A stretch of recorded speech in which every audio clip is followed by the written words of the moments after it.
क़ौमुनि जे वजूद बाबति ॻाल्हि ॿोल जे सिलसिले में आउं रुख़सती अव्हां सां मुख़ातिब आहियां। अॼु पाण सियासी कारकुन समेत शागिर्दनि जे लाइ तरबियती कोर्स जे सिलसिले जी 8वीं कड़ी हेठि इन ॻाल्हि ते बहस कंदासीं त क़ौमी आज़ादीअ जूं तहरीकूं छो शुरू थियूं, इन्हनि कहिड़ा नतीजा ॾिना, छा अॼु बि दुनिया जे मुख़्तलिफ़ ख़ितनि में क़ौमी आज़ादीअ जूं तहरीकूं हलंदड़ आहिनि।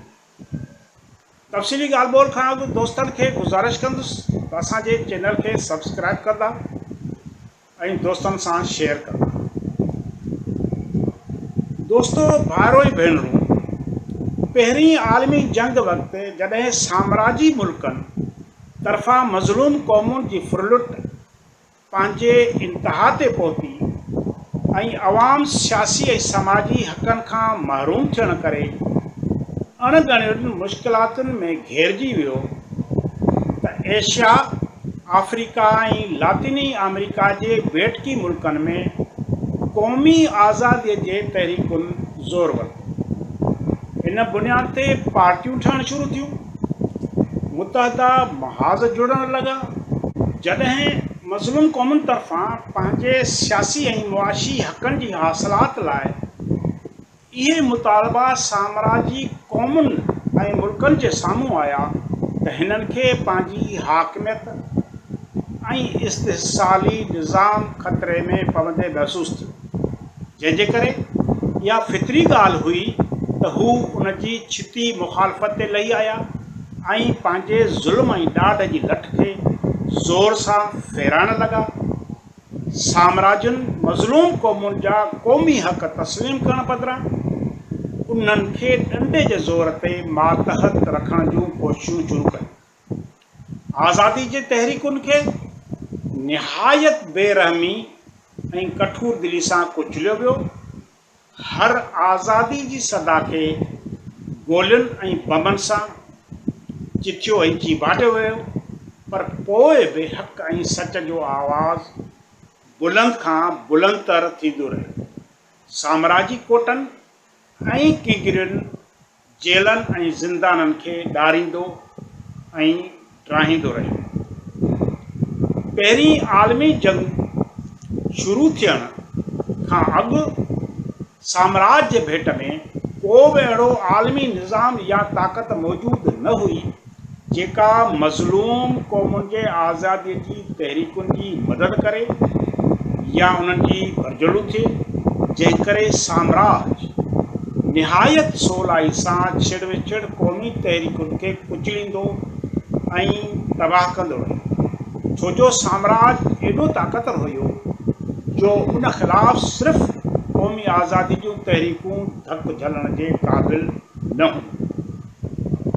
पर जॾहिं पहिरीं आलमी जंग ख़तमु थियण खां पोइ आलमी सतह ते पहिरियों भेरो सोशलिस्ट रियासत यानी अॻूणी सोवियत यूनियन जनम वरितो त साम्राज आलमी लेवल ते पंहिंजी अकेली हुक्मरान पोज़ीशन खां महरूम थी। हाणे क़ौमी आज़ादीअ जे तहरीकुनि जी हिकु निहायत सची ऐं वफ़ादार दोस्त ताक़त ऐं क़ुवत संदन सहायता ऐं मदद वास्ते मौजूदु थी पई। हाणे मज़लूम क़ौमूं बेयारो मददगार न रहियूं, पर खेनि हिकु आलमी इनक़लाबी क़ुवत जी सहायता मिली वई, जंहिं करे मुख़्तलिफ़ मुल्कनि में क़ौमी आज़ादीअ जूं तहरीकूं कामयाबु थियणु शुरू थियूं ऐं साम्राजी मुल्क ऐं क़ौमूं शिकस्त खाइण लॻियूं। अहिड़ी तरह क़ौमी आज़ादीअ जूं तहरीकूं पोरियत तबिके ऐं आलमी मज़दूर तहरीक जे इनक़लाबी धारा जो अणटुटो हिसो बणिजी वयूं। क़ौमी आज़ादी जे तहरीकुनि आलमी इनक़लाबी पोरियत तहरीक खे हथी ॾिनी त मोट में आलमी इनक़लाबी पोरियत तहरीक क़ौमी आज़ादीअ जे तहरीकुनि खे मदद ऐं सहायता ॾिनी। जॾहिं धारियो नवाबादकार कंहिं क़ौम खे ग़ुलाम बणाए उन जे सियासी समाजी ऐं मुआशी ज़िंदगी ते क़ाबिज़ बणिजी वञे थो त मज़लूम क़ौम इन धारे फ़ौरू ख़िलाफ़ पंहिंजे आज़ादीअ ख़ातिर जंग शुरू करे ॾिए थी इन वक़्तु सॼी क़ौम लाइ धारे फोरू खां आज़ादी वक़्त जो मुख्य यानी अहम सुवाल बणिजी वञे थो ऐं क़ौमी आज़ादीअ जी जंग हलंदे मज़लूम क़ौम जूं मिड़ई साम्राज दुश्मन ऐं तरक़ी पसंद धुरियूं मुतहद थी वञनि थियूं। इहो सभु इन करे थींदो आहे जो नो आबादाती इस्तिहसाल मज़लूम क़ौम जे मिड़नी तबक़नि खे कंहिं न कंहिं सूरत में मुतासिर कंदो आहे। इन करे क़ौमी जदोजहद हलंदे मज़लूम क़ौमुनि जे मिड़नी तबक़नि जो पाण में इतिहाद ऐं ॿधी थियणु हिकु फितरी अमल हूंदो आहे। हर तबिक़ो धारे फोरूअ जी बालादस्ती ऐं इक़्तिदार ख़तमु करण जो ख़्वाहिशमंद हूंदो आहे। उन करे धारे फोरूअ जी बालादस्ती जे बालादस्ती ख़िलाफ़